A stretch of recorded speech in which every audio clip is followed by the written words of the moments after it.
Graça e paz de Jesus Cristo. Seja muito bem-vindo ao propósito 150 dias para crescer com os Salmos. Nesse propósito, nós estamos lendo todos os Salmos, que são em número de 150. E cada salmo nos traz um ensinamento para o nosso crescimento e relacionamento com Deus. Hoje é o dia 15 do propósito, nós vamos ler o Salmo 15, lembrando que o livro de Salmos é um livro de louvores. Ele é um livro que cada salmo é uma oração, é um louvor. Tem alguns salmos em que o escritor apresenta uma lamentação, uma dificuldade que ele está passando com Deus, mas todos os salmos mostram como que cada salmista superou a sua luta, a sua dificuldade. Vamos lembrar que Salmos não tem capítulo. Aqui você está vendo na tela Salmos capítulo 15, porque é uma Bíblia digital que, por uma questão didática, colocou capítulo 15, mas na verdade o livro de Salmos não tem capítulo. O correto é dizer Salmo 15 no singular. Salmos no plural é o nome do livro, quando reúne todos os 150 salmos. O Salmo 15, ele é um salmo que nos ensina como morar no céu. Existem orientações sobre quem quer morar com Deus. E ele começa no versículo 1 fazendo justamente essa pergunta: Senhor, quem habitará no teu tabernáculo? Quem morará no teu santo monte? A pergunta é direta. Senhor, quem pode morar, habitar no tabernáculo de Deus, no templo, na casa de Deus? Quem morará no teu santo monte? Quem vai estar no alto com Deus? E ele faz, nos versículos seguintes, uma apresentação de características de quem pode morar e habitar com Deus. No versículo 2 ele fala: aquele que anda em sinceridade. Essa é a primeira qualidade de quem habita com Deus. Sinceridade vem de sem cera. Quando as pessoas quebram um vaso, elas colocam cera para esconder a quebradura do vaso. Quando ele diz aquele que anda em sinceridade, ele está dizendo aquele que não vem com máscaras diante de Deus, aquele que é transparente, aquele que é verdadeiro. Sempre que nós cometemos um pecado, nós devemos confessar a Deus. Não devemos esconder pecados. Muitas pessoas têm vergonha do seu pecado. Um pecado que traz muita vergonha para as pessoas é o pecado da inveja. As pessoas muitas vezes confessam até que traíram o marido, a esposa, mas elas têm dificuldade de admitir que estou com inveja do meu próximo. Então, quando for até Deus e você sentir que olhou para alguma coisa que o vizinho, alguém da família recebeu e você carregou no coração aquela inveja, aquele sentimento de eu queria ter isso, mas não tenho. Por que essa pessoa tem? Admita que tem a inveja. Diga para Deus: Deus, eu fiquei com inveja e eu quero confessar e pedir que o Senhor me livre desse sentimento. Quando você é sincero, Deus ajuda você. Provérbios, capítulo 28, versículo 13, diz que Deus, ele ama aquele que admite o seu pecado e o deixa, aquele que confessa o pecado e o deixa. Mas aquele que esconde o seu pecado nunca prosperará. Aquele que esconde o pecado, na verdade, fica longe de Deus, porque Deus não ama aquele que anda com o pecado. Deus ama o pecador, mas ele não ama o pecado.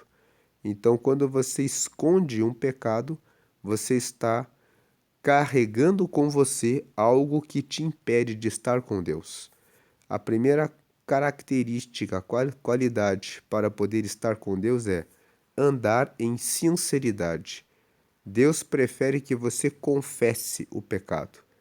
E é bom confessar o pecado, porque em 1 João, capítulo 1, versículo 9, está escrito que se confessarmos os nossos pecados, ele é fiel e justo para nos limpar, para nos purificar de toda a iniquidade.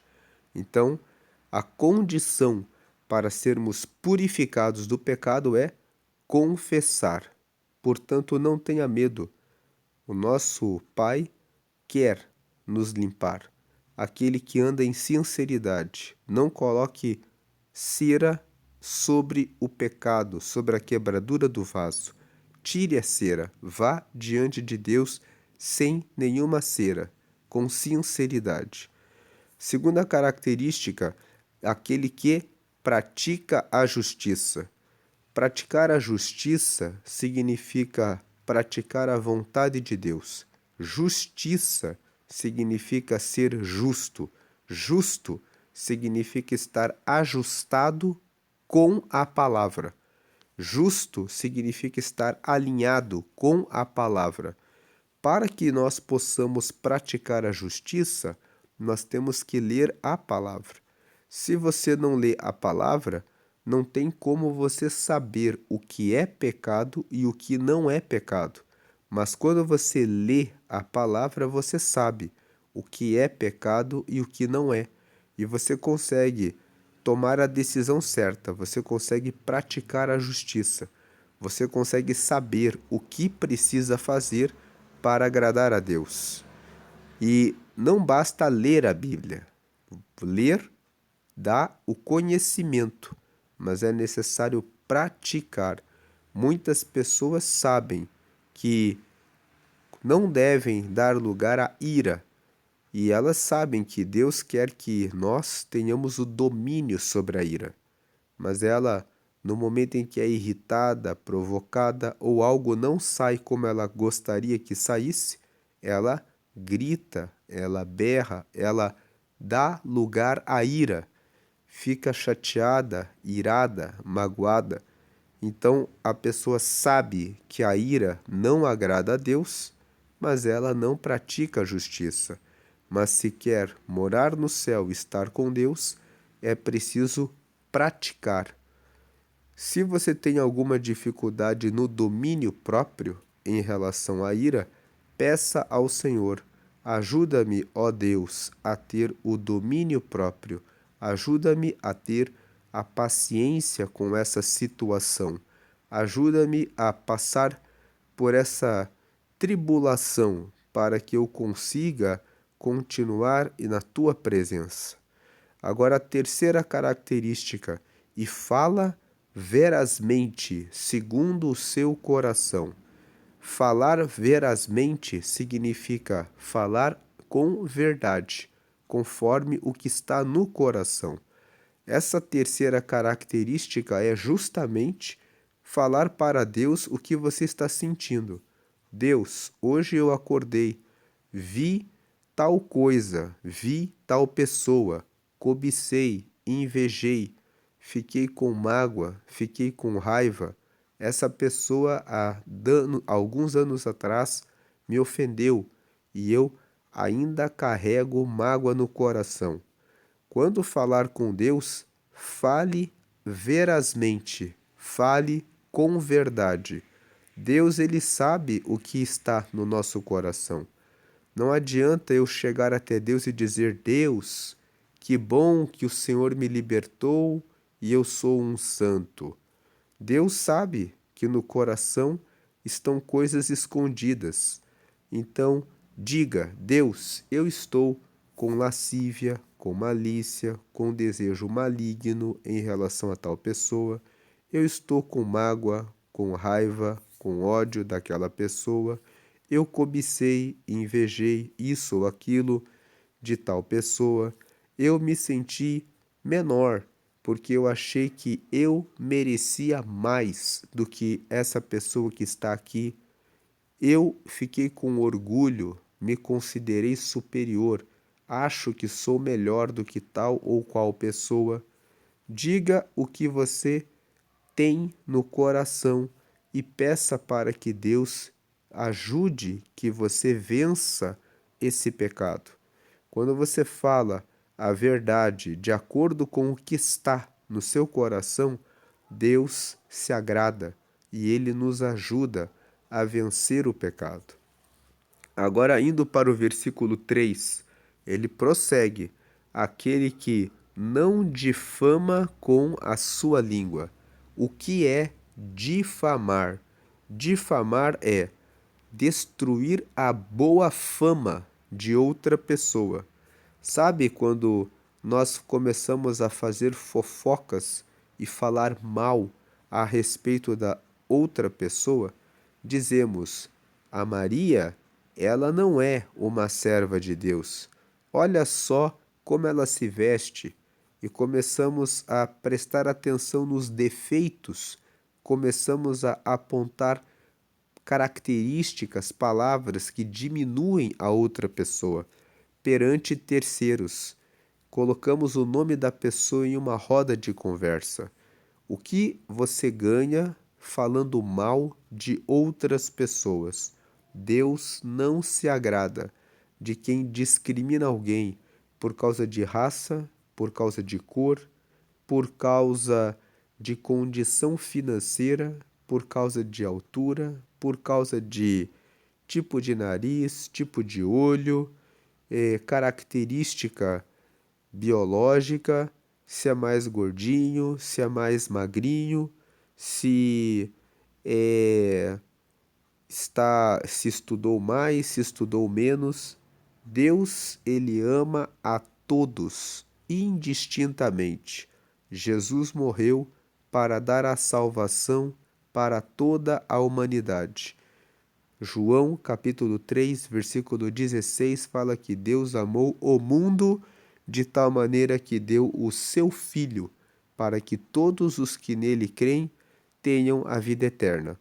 Se ele morreu por todos, quem sou eu, quem é você, para falar alguma coisa a respeito do próximo? Aquele que não difama com a sua língua. Tome cuidado com o que a sua língua diz. Não fale mal a respeito da outra pessoa, a não ser que você esteja na liderança, como pastor, como líder, e você percebe que alguma pessoa precisa de correção. Quando você está numa posição de liderança, você presta atenção se as pessoas estão de acordo com a palavra de Deus. Nós podemos fazer o julgamento só em uma situação: se estamos na liderança e precisamos disciplinar alguém. Mas esse apontamento do pecado tem que ser direto para a própria pessoa e dizer, de acordo com a Bíblia: veja, a Bíblia diz que você deve fazer isso, e eu tenho percebido que você não tem feito. Então você precisa ser colocado em um tempo de disciplina para treinamento e aperfeiçoamento do seu relacionamento com Deus.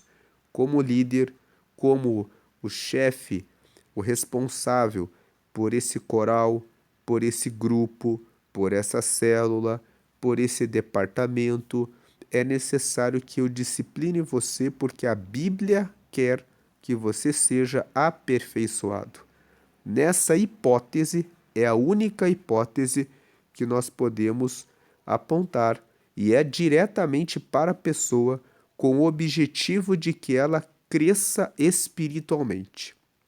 Agora, difamar, falar em uma roda com a pessoa não presente, só para destruir a imagem, a reputação e a fofoca, isso é pecado. Agora, prosseguindo no versículo 3: nem faz mal ao seu próximo. Difamar alguém é fazer mal ao próximo. Então, esse é só um exemplo. A infidelidade no casamento também é fazer mal ao seu próximo. Não obedecer o seu pai, a sua mãe, é fazer mal ao seu próximo.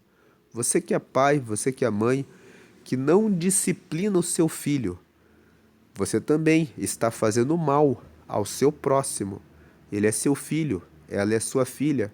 Provérbios capítulo 22, versículo 6 fala: instrui a criança no caminho que deve andar, e quando ela for velha, ela não vai se desviar do caminho. Então, são deveres em relação ao próximo de fazer o bem, a correção, a orientação, a instrução, a disciplina do próximo. Ele é o nosso próximo. Eu preciso ter o cuidado com o meu próximo para que ele realmente esteja bem. Indo para outra característica, versículo 3: nem aceita nenhuma afronta contra o seu próximo. Veja que o versículo 3 ele vai além. Não basta que você não difame o próximo. Para que você more no céu, você também não deve aceitar. Quando você está numa roda de conversa e alguém começa a falar mal de alguém, você precisa dizer: não fale mal de ninguém. Eu não aceito que você fale mal dessa pessoa pelas costas dela. Se você quer falar alguma coisa, você tem que chamar essa pessoa aqui. Se você quer falar alguma coisa dessa pessoa, que você vá e fale com ela, que você fale para o bem dela, que você fale como amigo dela para que ela melhore, para que ela se aperfeiçoe. Fale com amor diretamente com a própria pessoa. Por que falar mal dela aqui para mim? Tem muitas pessoas que elas aceitam ouvir a fofoca. Chega alguém, ela não faz a fofoca, mas ela aceita escutar. Ela já diz: conta, conta, qual é a próxima fofoca? Não aceite isso. Quando você recebe o fofoqueiro, a fofoqueira, o maledicente, a maledicente, que é a pessoa que fala coisas ruins sobre os outros, você está concordando. Nem aceita nenhuma afronta contra o seu próximo. Não aceite. Se alguém vem falar mal de alguém para você, você precisa condenar o falante. Aquele que está falando mal do outro para você é a mesma pessoa que amanhã vai ver algum defeito, pecado em você e vai espalhar para outras pessoas. Deus não ama quem age dessa forma. Ele ama a pessoa, mas ele não ama esse comportamento, essa atitude. Lembre, Deus ama a todos. Ele ama o fofoqueiro, ele não ama a fofoca. Ele ama o difamador, mas ele não ama a difamação. Vamos para o 4. Aquele a cujos olhos o réprobo é desprezado. O 4 fala que Deus ama, que Deus, aquele que vai morar no céu, para ele, quando ele olha para alguém e ele vê alguém que é réprobo, o que é o réprobo? É a pessoa reprovável, a pessoa que bebe, a pessoa que fuma, a pessoa que usa drogas, a pessoa que adultera no seu casamento, a pessoa que desonra os pais, a pessoa que não ama a Deus, a pessoa que anda com trajes indecentes, a mulher que usa maquiagem que chama demais a atenção, a pessoa que fofoca sobre a vida dos outros, a pessoa que não perdoa o próximo, a pessoa preguiçosa, a pessoa que é relaxada no seu trabalho, a pessoa que gasta o seu tempo rolando telas na internet e não se dedica aos seus estudos, a pessoa que é negligente na sua obra, a pessoa que, quando pega o seu veículo para dirigir, dirige de maneira irresponsável, a pessoa que não respeita o próximo, a pessoa que não mostra afetividade nos seus relacionamentos. Então, essas pessoas são reprováveis, porque a Bíblia fala que nós devemos ser de bom trato, mansos, devemos ser humildes no relacionamento com o próximo, considerando os outros superiores a nós mesmos, não querendo ocupar posições de destaque, mas estando disponíveis para o serviço do reino de Deus. Então, aquele a cujos olhos o réprobo é desprezado. Quem mora no céu, ele olha para o reprovável, o réprobo, e ele despreza, ele pensa, essa pessoa despreza no sentido de que despreza o comportamento do réprobo. Claro que se alguém que hoje está mentindo, enganando, fofocando, adulterando se arrepende, ele deve ser aceito. Mas aquele que habita no céu, ele fala: você pode ser perdoado, mas você está reprovado atualmente, você está errado nesse seu comportamento. Esse seu comportamento é desprezível. Ele não pode ser prezado. O que é desprezado? Prezado é aquilo que eu valorizo. Eu posso dizer assim, prezado amigo. Eu estou dizendo, eu tenho consideração por você. Desprezado é o que não é prezado, o que não é motivo de consideração, de respeito. Então, aquele a cujos olhos o réprobo é desprezado. Eu olho para o réprobo e digo: eu não posso ter essa pessoa em consideração por enquanto ela não largar esse comportamento reprovável. Prosseguindo, mas honra os que temem ao Senhor. Então, aquele que vai morar no céu, ele dá honra ao que teme ao Senhor. Temer ao Senhor significa que tem extremo respeito por Deus. Nós devemos honrar as pessoas que mostram que respeitam, que temem, que reverenciam ao Senhor. Essas pessoas que obedecem os mandamentos, que amam a Deus acima de tudo, que amam ao próximo como a si mesmos, que mostram esse amor, não falando mal de ninguém, cuidando da sua forma de se vestir, cuidando, quando são mulheres, das maquiagens que usam para que sejam moderadas, cuidando do seu corpo físico para que possam estar andando em correção. São pessoas que temem ao Senhor, aqueles que oram, leem a Bíblia, conhecem a respeito da palavra, têm sempre um conselho, uma instrução que vem de Deus para dar ao próximo. Pessoas que fazem jejuns periodicamente para santificar a sua vida. O jejum, ele é uma privação do alimento. Quando eu me privo do alimento, eu coloco o meu corpo físico em sofrimento, em fraqueza, eu aprendo a lidar com a falta do alimento, eu aprendo a me ligar mais a Deus em espírito, eu dependo da força do espírito para vencer a minha carne.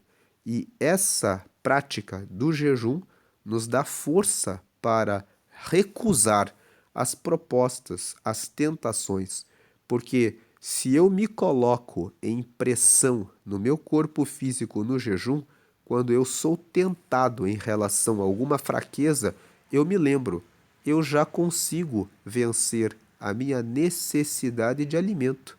Isso nada mais é do que uma tentação, e com a força do jejum que me purifica, eu consigo dizer não para o pecado.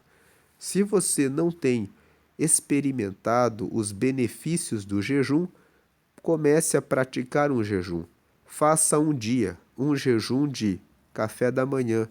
Acorde e se proponha: vou apenas almoçar.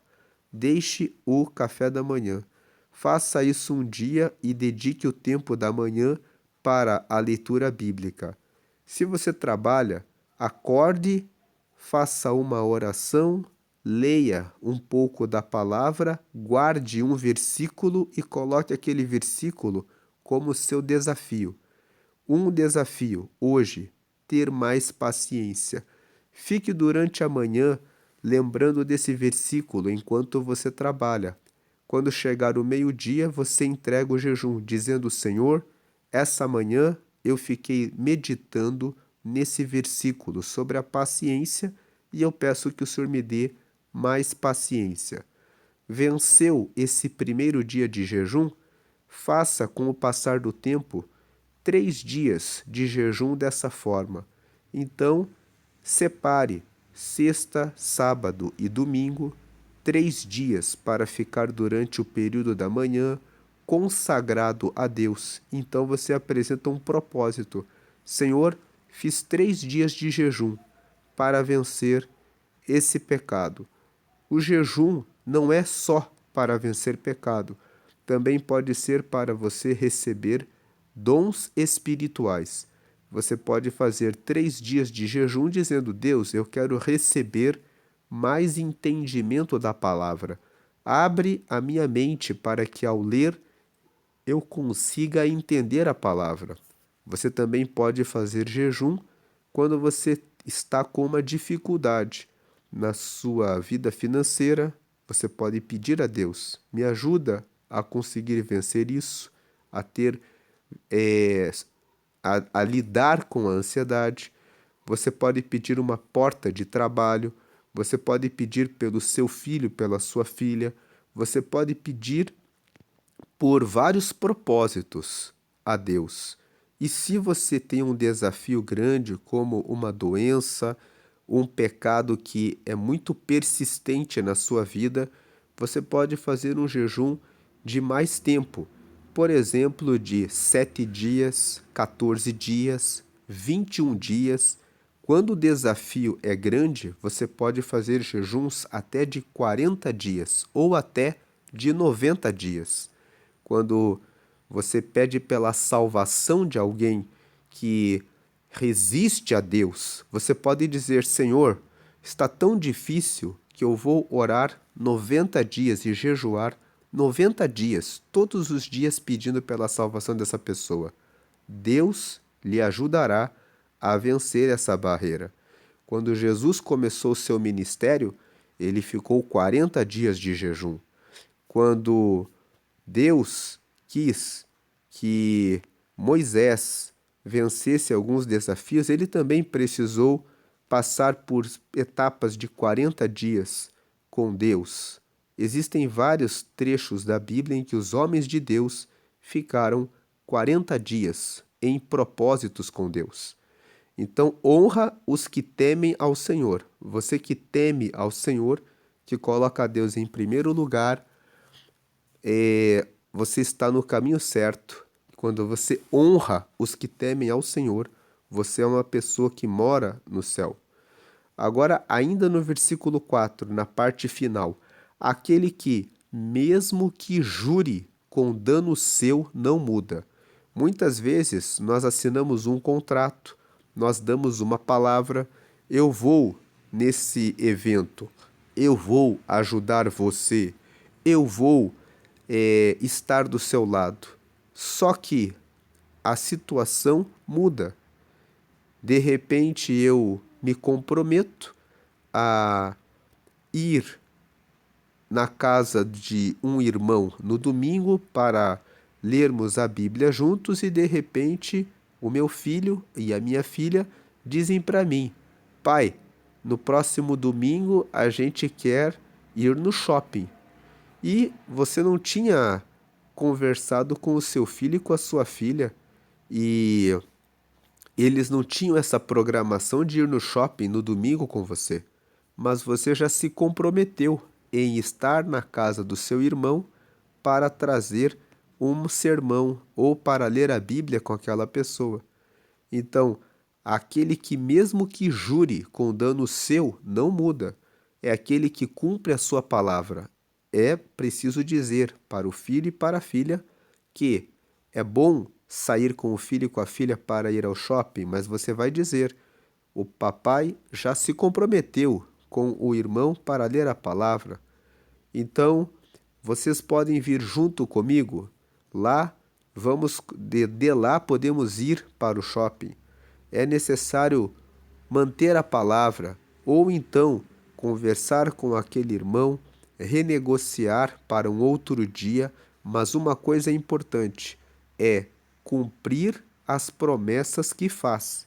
E se você fez uma promessa anteriormente e aquela palavra que você vai entregar na casa do seu irmão vai alcançar alguém que nunca leu a Bíblia, que você tem a capacidade de falar a respeito de Deus e ganhar aquela alma, é necessário priorizar o reino de Deus. Você sabe, aquela pessoa vai estar lá. Aquele seu irmão convidou você para trazer o sermão porque ele vai trazer um parente que mora em outro estado, que raramente vai ali. Então, você vai deixar o acordo com os seus filhos para um outro dia. É aquele que, mesmo que jure com dano seu, não muda. Quem não gosta de sair com os filhos para ir a um passeio? Todo pai que ama os seus filhos gosta disso, mas mesmo com o dano, com esse prejuízo de deixar aquele passeio para ganhar uma alma, ele vai manter a sua palavra. Versículo 5. Aquele que não empresta o seu dinheiro com usura. O que é usura? É cobrar juros abusivos, cobrar além daquilo que é justo. Quando nós lemos a Bíblia, nós aprendemos que a generosidade, lá em Provérbios, capítulo 11, versículo 25, fala que a alma generosa prosperará.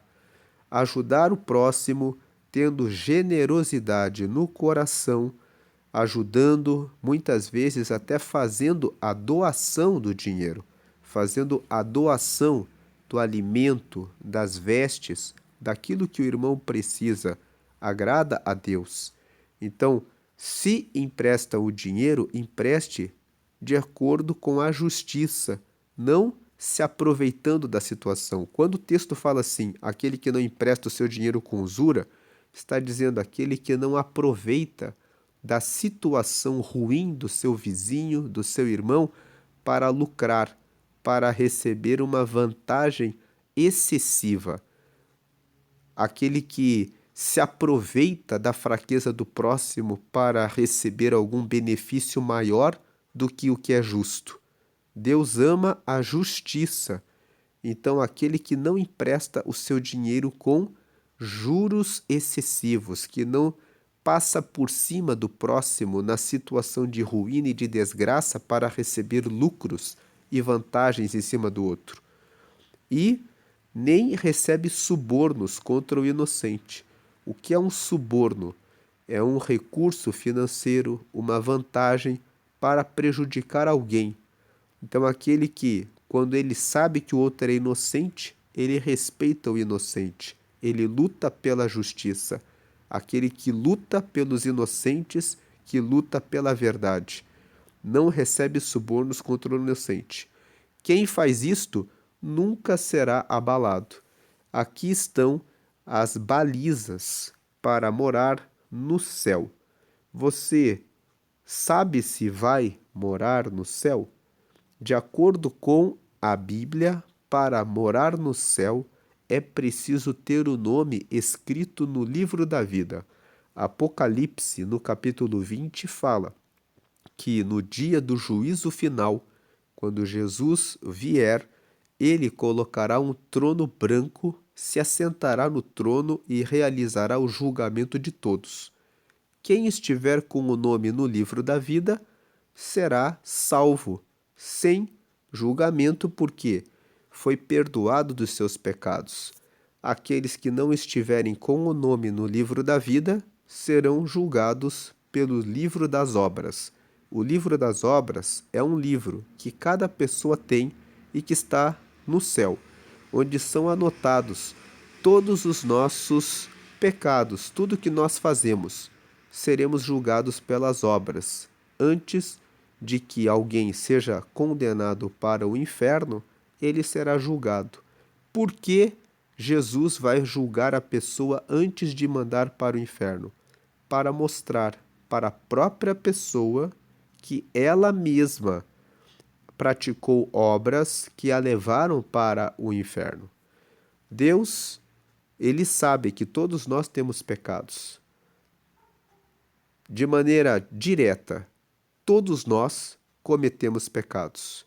Nenhum de nós mereceria estar no céu. Por isso que Deus, ele, pela sua bondade, enviou Jesus na cruz para morrer ali. Quando Jesus assumiu a forma humana, ele encarnou.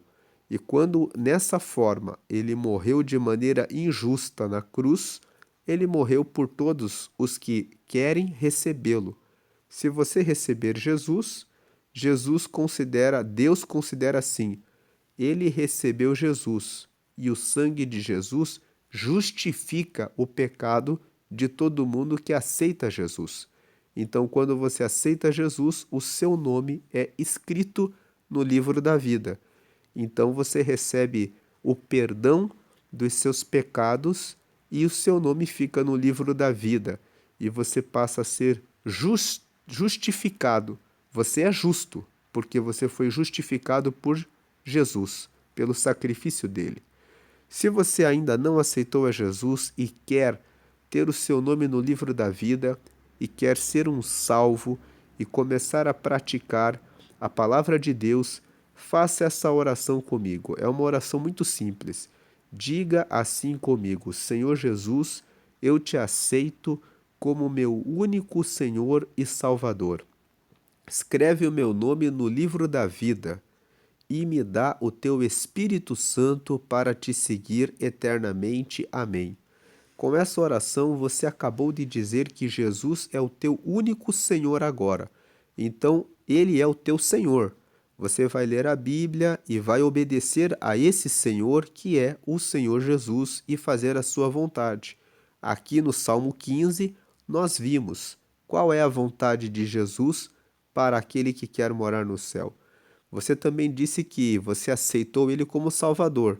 Quando você falou isso, você está dizendo: eu sei que tenho pecados, e eu sei que o seu sacrifício e a sua morte na cruz me limpa dos pecados e me salva deles, porque agora me justifica e eu posso conversar com Deus.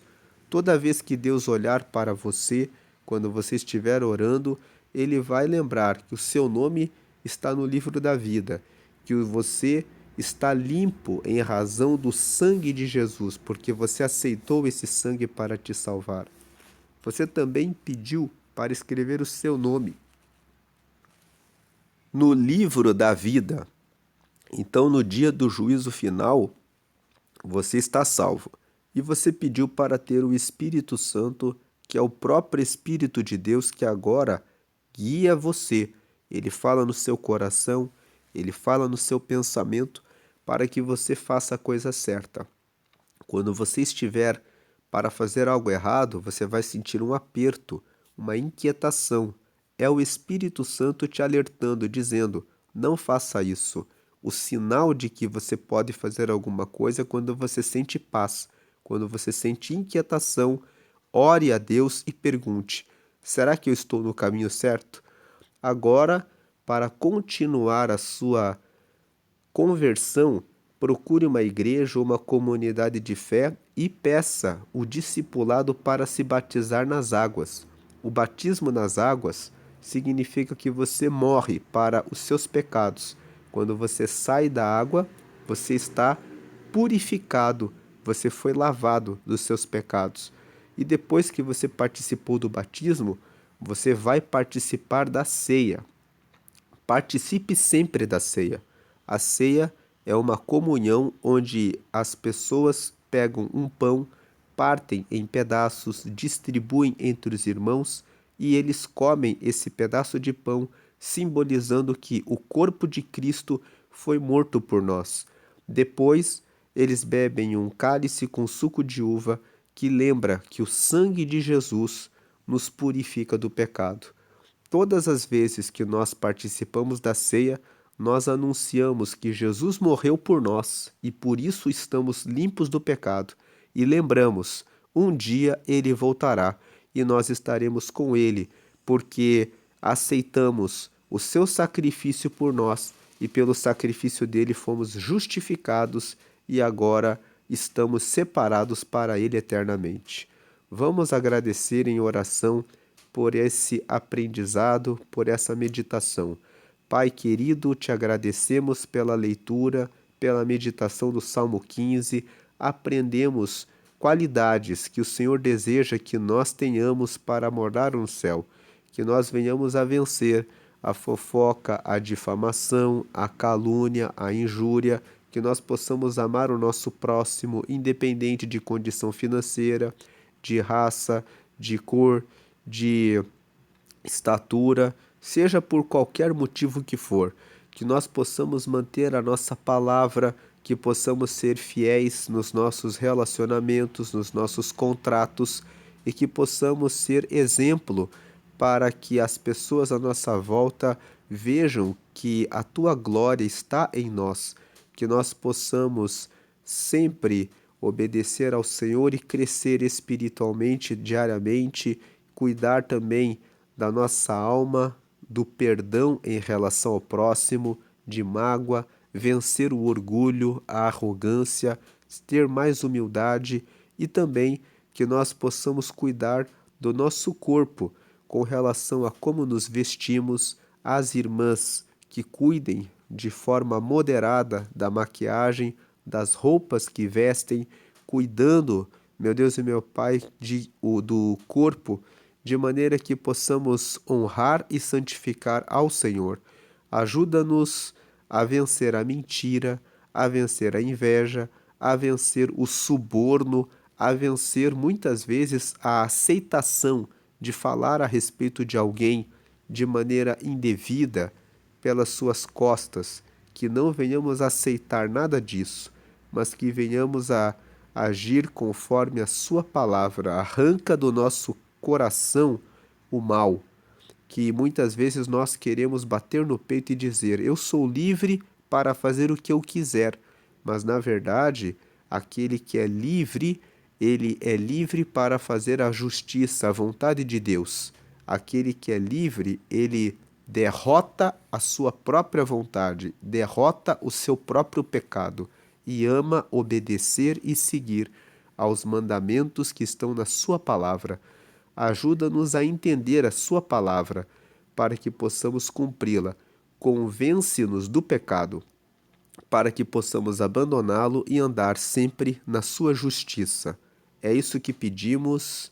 Abençoa a todos, a todas que ouviram essa palavra, em nome do Pai, do Filho e do Espírito Santo. Aqueles que precisam de mais obediência ao Senhor, que consigam vencer o seu ego, porque a obediência é um desafio grande. Às vezes nós queremos a nossa vontade e o Senhor está dizendo e apontando que é por um caminho, mas muitas vezes nós queremos demais aquele caminho. Seja um trabalho, uma carreira, morar em uma cidade, querer comprar alguma coisa que muitas vezes nós queremos demais e é difícil de dizer não, porque muitas vezes aquilo está muito em nosso coração. Arranca essas coisas de quem está passando por esse desafio, que possamos dizer sim para o Senhor e não para o nosso ego, para o nosso orgulho, para a nossa vontade.